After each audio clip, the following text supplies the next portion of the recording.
She shaped the mountains with her staff and veiled the land in snow. They say she knows the future, but only speaks when the silence is deep enough to hear it. This is the story of the Cailleach and the Tarot's High Priestess. Welcome, I'm Carrie from Sage in the Sky, and this is the Tarot and Folklore series where we journey through the major arcana guided by ancestral stories and mythic archetypes. Today we meet the High Priestess, card 2. She sits between worlds, holding the space between knowing and unknowing.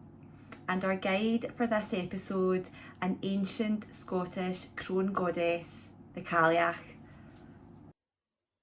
Before roads, before names, before the land had lines drawn across it, she was here. The old ones called her the Cailleach, the veiled one, the crone of winter. Some say she's a goddess, others a witch so ancient that time forgot her name. She lived in the high mountains, cloaked in storm clouds, with a staff that could freeze the earth in a single strike. They say she carried stones in her apron and dropped them as she wandered, each one becoming a mountain.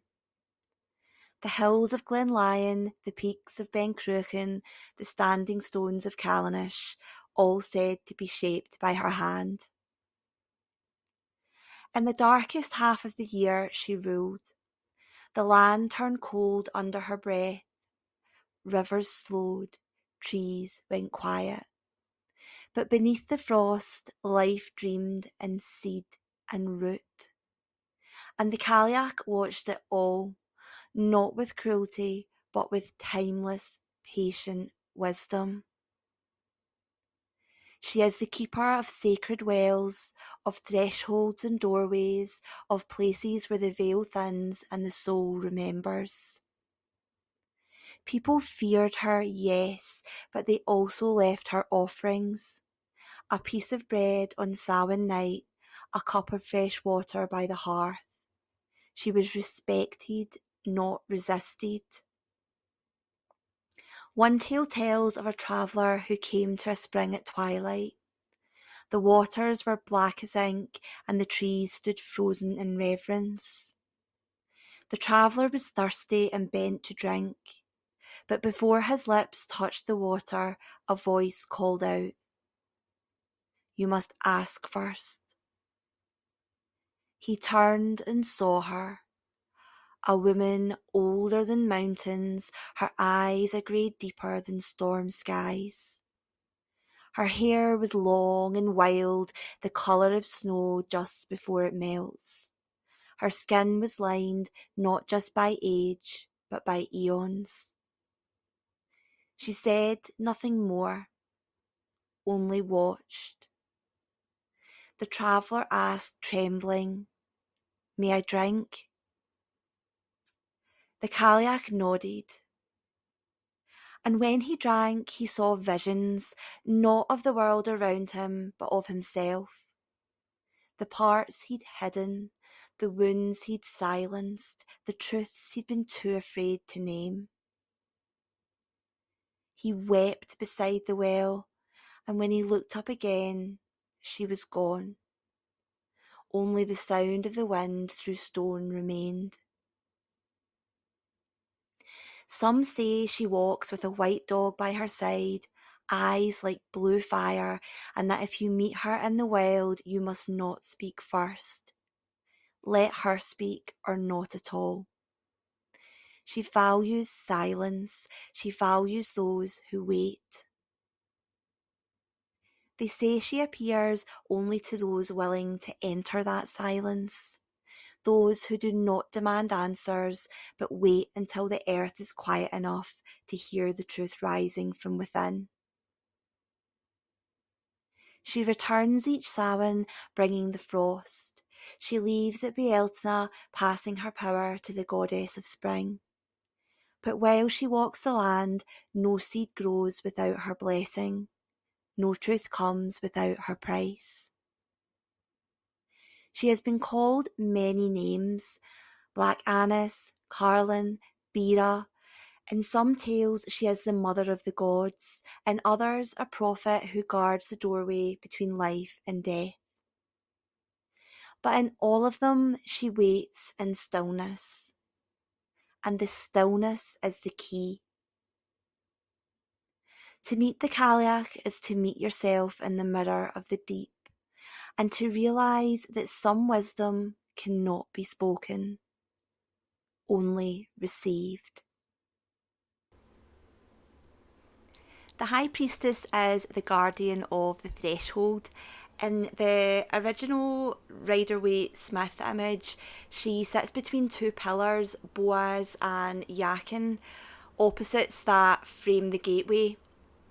Behind her is a veil of pomegranates, the fruit of the underworld, of feminine mysteries and ancient rites.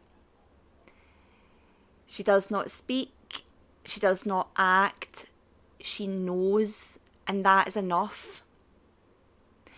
The High Priestess is intuition made manifest. She is the dream that speaks in symbols, the gut feeling, the inner voice that doesn't shout but hums like a river beneath the mind. When she appears in a reading, she invites you to pause, to step out of logic and ego and into the subtle knowing that rises from stillness. Her power is not performative, it is potent but quiet. The Cailleach echoes her completely. She withholds not to punish but to teach patience. She speaks not in instruction but in presence, and she only reveals her wisdom to those who enter the space between worlds, where time slows and the soul speaks. The shadow of the High Priestess is silence turned to isolation, intuition ignored, or secrets kept out of fear. It can also be the fear of being seen as too sensitive, too soft, too mystical in a world that praises noise. But the High Priestess reminds us that not everything must be said to be known. She is the moon, the tide, the veil, the deep. She is the reminder that you already hold the answer if you dare to sit with it long enough to hear. Take a moment now to sit in stillness, breathe gently, let the words, the images and the feelings settle. Then ask yourself, where in my life am I being asked to wait rather than act? What inner knowing have I silenced, doubted or dismissed? Do I allow space for mystery or do I rush to explain everything? What sacred truths might be revealed if I sat with myself in silence? You may wish to journal, draw a card, or simply sit beside a candle with these questions. Let them echo, let them become your doorway. Thank you for walking this quiet path with me. The High Priestess teaches that the most powerful truths are not shouted, they are whispered through symbols, signs and silence. If this story stirred something in you, let me know in the comments. How does the High Priestess show up in your life? Have you ever met a moment of Cailleach-like stillness? You can support this series by liking, subscribing or sharing it with a fellow mystic. And if you'd like more stories, spreads or spiritual reflections, you'll find links to my work below. So until next time, may you trust what rises in the quiet and may you wait long enough to hear your soul speak. With love from the liminal, Carrie.